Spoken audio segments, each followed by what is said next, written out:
আপনাকে যদি নির্যাতন করে তাহলে আপনি কোনোদিন বাথরুমে বসে আপনাকে রক্তাক্ত অবস্থায় বাথরুম থেকে বের হইতে হয়।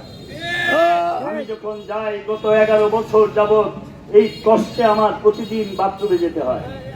এই কথা কি বলতে পারি? সেটা কি আমার ভাইয়েরা দেখেছেন? সেটাও কি বেয়াদবি হচ্ছে নাকি আমি জানি না।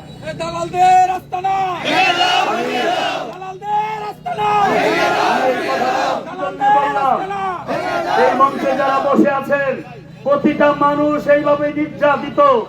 মাসুদ হেলালি শুধু বিএনপি করার অপরাধে তার একটা স্কুল ছিল, সেই স্কুলটাকেও আওয়ামী লীগের লোকজন দখল করে নিয়েছে, তখন কোন নেতৃত্ব সেটার পক্ষে কথা বলেনি। চুন্নু সাহেবের ইলেকশনের সময় তার পাঞ্জাবি যখন ছিঁড়ে ফেলেছে, তার ড্রাইভারকে গ্রেফতার করেছে, নির্যাতিত হয়েছে, সেই মানুষগুলা এখানে বসে আছেন। অ্যাডভোকেট শরীফুল ইসলাম শরীফ কারাগারে গেছে, মাসের পর মাস জেল খেটেছে।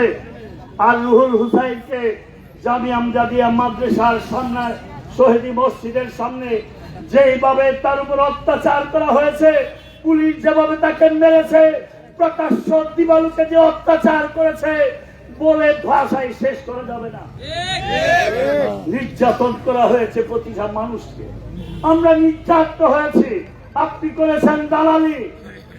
তাহলে কি তারেক রহমান সাহেব বলেছেন যারা রাজপথে ছিল, নির্যাতিত ছিল, তাদের পক্ষ থেকেই তো নমিনেশন আসবে নাকি রে ভাই? আমরা সেটাই চেয়েছি। আমরা বলেছি যে ঘোষণা এসেছে সেটা প্রাথমিক ঘোষণা। এই ঘোষণার পরে বাংলাদেশে 36টা জায়গাতে পরিবর্তন হয়েছে। আজকে পত্রিকাতে এসেছে, আপনাদের জন্য সুখবর আছে। সেই সুখবরটা হলো যে কিশোরগঞ্জের হুসেনপুরের নমিনেশনও পরিবর্তনের খাতায় নাম লেখানো হয়েছে। আমাদের প্রিয় নেতা তারেক রহমান এমন একজন নেতা, যখনই তার কানে মেসেজ যায় এখানে অন্যায় হয়েছে, উনি কোনোদিন কোনো অন্যায়কে প্রশ্রয় দিতে জানেন না, যায় না। আপনি দেখেছেন পাকুন্দিয়াতে একটা সমাবেশ হয়েছিল কিছুদিন আগে।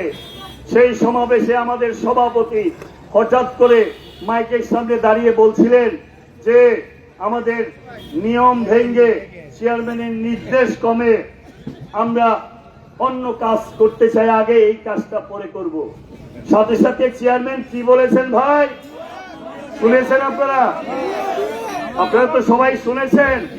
চেয়ারম্যান সাহেব বলেছেন, এই আলম থামো থামো, থামেন, আমার নাম দিয়ে কোনো কথা চালিয়ে দিয়েন না, আমার নাম ভাঙ্গাইয়া কিছু কইলেন না। আমি আপনার সাথে কোনো কথা আমার হয় নাই, অথচ আপনি আমার নাম ভাঙ্গাচ্ছেন। এই ধরনের যারা তারেক রহমানের নাম ভাঙ্গিয়ে কিশোরগঞ্জ হুসেনপুরের মানুষকে অপমানিত করার জন্যই তাদের বিপক্ষে, তাদের মনের মানুষের বিপক্ষে একটা নমিনেশন ষড়যন্ত্র করে এনেছেন বলেই তারেক রহমান নির্দেশনা দিয়েছেন কিশোরগঞ্জ হুসেনপুরের নমিনেশন অবশ্যই পরিবর্তন করা হবে। আমরা আপনাদের মাধ্যমে আমরা অনুরোধ করতে চাই, আমাদের হুসেনপুরের একজন কৃতি সন্তান আছে, তিনি বাংলাদেশের রাজনৈতিক আন্দোলনের অনেক নেতৃত্ব দিয়েছেন।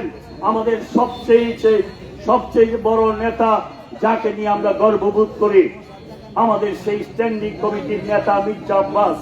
আপনাদের মাধ্যমে উনার কাছে অনুরোধ করতে চাই, আপনি দেখেন আসেন কিশোরপুরের মানুষকে জিজ্ঞেস করেন, আপনার যারা মানুষ তারাই বলছে এই নমিনেশন প্রত্যাহার করতে হবে নাকি রে ভাই?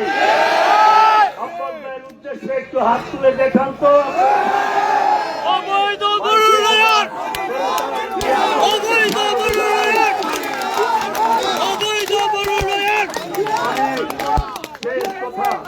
আমার নেতৃবৃন্দ আরো কথা বলবেন, আমি একটু অসুস্থ, গলাটাও একটু ভালো নেই, অনেক কথা বলার ছিল, বললে ঘন্টার পর ঘন্টা চলে যাবে। আমরা কিভাবে এই পর্যন্ত এসেছি, আমরা সিদ্ধান্ত নিয়েছি এখানে যারা আমরা প্রার্থী ছিলাম শুধু একজন